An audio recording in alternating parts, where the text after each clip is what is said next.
Welcome back to the farmstead. We're glad you're here. If nature has taught us anything, it's that diversity always overcomes. Us as individuals, whether it's the food that we eat, the music that we listen to, the type of bees that we have, the methods that we subscribe to, the type of equipment that we use, it varies.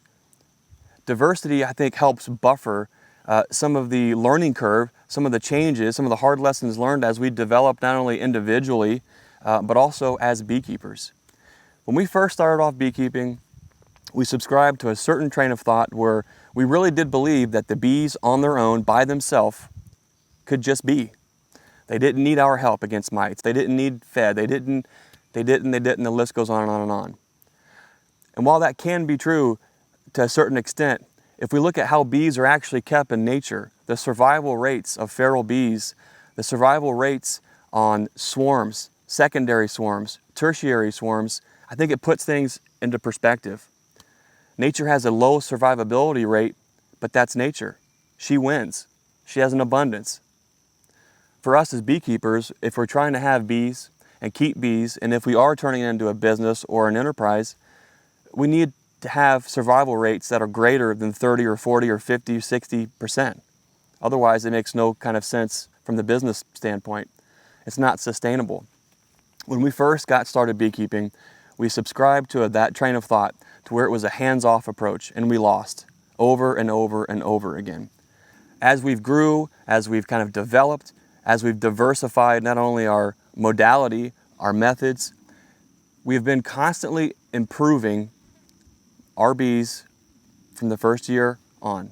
Over the last 6-7 years, we're constantly only breeding from the queens that survive the winter, but more importantly, survive us. You know, I think we sometimes can be one of the biggest problems with the bees. It can get complicated. I don't think it really has to be, but year after year, we're constantly improving, it feels like, our bees. Through that, we're also bringing in new genetics to constantly diversify what we have going on here. We started off with stock Nucs that we got from the Fat Bee Man years ago, and we've over time have developed those to get those to be better and better and better. We keep breeding from the bees that survive us. Through this time period, we're constantly bringing in new queens, bringing in queens that may be from feral bee trees from our area, swarms that we catch. The list goes on and on and on, but every year we evaluate them, we take a look, and we do better every single year.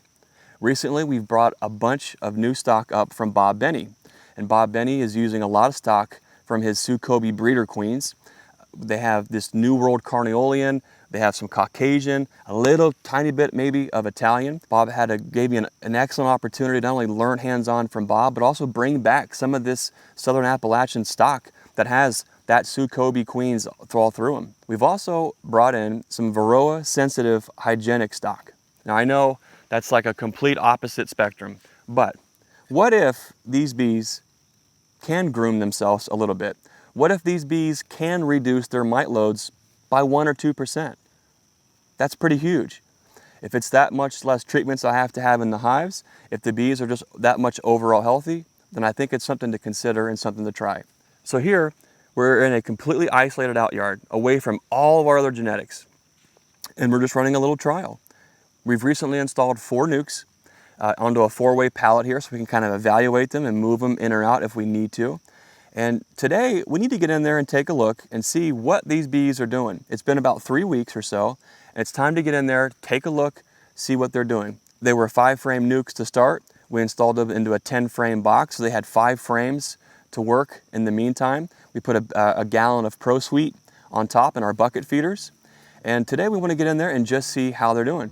See what kind of gains that they're making, their overall progress. And we also want to start to take a look at any kind of hygienic behavior that we might see.